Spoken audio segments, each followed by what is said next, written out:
जितने हुए अब हैं सारे आगे होवन हार, हाथ जोड़ गुरु ब्रह्मानंद सबको ओम तत्सत नमस्कार। ओम तत्सत। श्रद्धांजलि नामक अध्याय का यह पद गुरुदेव की बहुत बड़ी विराट भाव को जैसे दर्शा रहा है। वैश्विक जो भावना रही है गुरुदेव की, जो विश्व की बात करते थे, अखिल विश्व की बात करते रहे, या मैं ऐसा कहूं कि वसुधैव कुटुंबकम की जो उनके अंदर चेतना थी, सोच थी, वो इसमें प्रकट हो रही है। ये श्रद्धांजलि जिसको हम सारा अगर पढ़ते हैं तो उसमें हम देखेंगे कि विश्व में जो भी खास खास महापुरुष हुए हैं, चाहे वो योग में हुए हैं, अध्यात्म में हुए हैं, चाहे वो वैज्ञानिक जगत में हुए हैं, चाहे वो महिलाओं में हुए हैं और चाहे वो पुरुषों में हुए हैं, चाहे देश में हुए हैं, चाहे वो विदेश में हुए हैं, उन सभी का नाम ले लेकर स्वामी जी ने सभी को नमस्कार किया है, श्रद्धांजलि दी है। ये है वसुधैव कुटुंबकम, उदार चरिता नाम। उदार चरित वालों की विशेषता क्या है? उनके लिए पूरी वसुधा ही अपना कुटुंब होती है। पूरी सृष्टि, पूरा संसार ही उनके लिए अपना परिवार बन जाता है। और ये बात इस श्रद्धांजलि के अध्याय में हमें पूरी तरह से स्पष्ट होती है। कैसा विराट भाव होता है महापुरुषों का। हम देखते हैं तो हमें केवल हैरानी होती है, क्योंकि हम बहुत संकीर्णता में जी रहे हैं, हम बहुत क्षुद्र भाव में जी रहे हैं, तुच्छ भाव में जी रहे हैं। हमने सीमाएं कर ली हैं अपनी, हमने कहीं देश की सीमा में बंधे हैं, कहीं हम राज्य की सीमा में हैं, कहीं परिवार की सीमा में हैं, कहीं हम जाति की सीमा में हैं, कहीं हम गरीबी और अमीरी की सीमा में हैं, और कहीं हम ऊंच नीच की सीमा में हैं, कहीं हम स्त्री और पुरुष की सीमा में हैं, कहीं हम देश और विदेश की सीमा में हैं। लेकिन इस श्रद्धांजलि को अगर हम पढ़ रहे हैं, जो भी 50 पाठ कर रहे हैं, उनका ध्यान अवश्य ही बदलेगा इसको पढ़कर कि ये जो श्रद्धांजलि है, इसमें नाम तो देखिए किस किस के हैं। इसमें हिंदू के भी नाम हैं, इसमें मुस्लिम नाम भी हैं, इसमें अंग्रेज़ों के भी नाम हैं।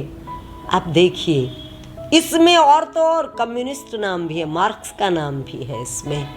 तो सबके नाम ले लेकर, क्योंकि ये विशेष आत्माएं हैं, ये वो लोग हैं, चाहे इनकी सोच कुछ रही हो, चाहे इन्होंने लक्ष्य कुछ बनाया हो, लेकिन इन्होंने अपने समाज की वर्तमान स्थिति की जो बुराइयां हैं उनको दूर करने के लिए अपने जीवन को कुर्बान किया है, अपने आप को बलिदान किया है।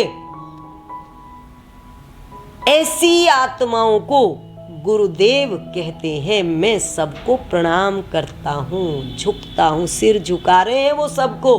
ये उनकी विनम्रता है। विनम्रता के साथ साथ हम सब के लिए एक बहुत बड़ा संकेत है कि हम भी सम्मान करना सीखें। किसका? विशेषताओं का सम्मान करना सीखें, हम आदर करना सीखें, हम सीमाओं को तोड़ दें, हम इन रेखाओं को छोड़ दें। हमने जिन बंधनों को अपने आसपास बांध लिया है, जिस कारागृह में हम कैद हैं, इस कारागृह से हम मुक्त होकर हम विराट भाव में चलें। यही गुरु के वचनों का पालन करना है, यही गुरु के वचनों का अनुसरण करना है, यही गुरु ब्रह्मानंद का अनुगामी होना है, यही गुरु के चरणों में सिर रखना है। जितने हुए अब हैं, शब्दों को देखो जरा।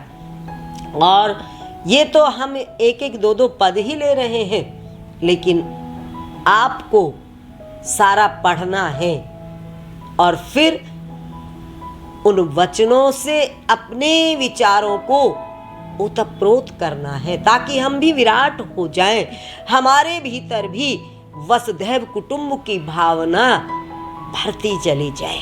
यही तो महापुरुषों के वचनों का हमारे ऊपर प्रभाव होगा, वरना क्या लाभ है। वो तो फिर कुछ भी करते रहे और हम में बदलाव नहीं आता, परिवर्तन नहीं आता, हम फिर वैसे की वैसी सोच लेकर जीते रहते हैं, तो फिर गुरु और शिष्य का संबंध बेकार हो जाता है। जितने हुए अब हैं सारे आगे होवनहार, हाथ जोड़ गुरु ब्रह्मानंद, सबको ओम तत्सत नमस्कार। जितने हो चुके हैं उनको भी, और जितने आगे कभी होंगे भी, क्योंकि कभी भी ऐसा नहीं होता कि सृष्टि में दी एंड होता हो।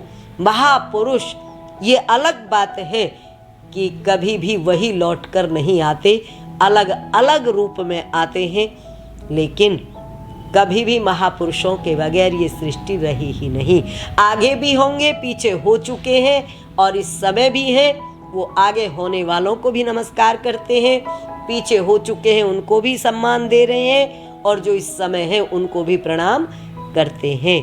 हम गुरुदेव के इस संकेत को, संदेश को जीवन में धारण करते हुए उनके चरणों में नमन करते हैं। ओम तत्सत।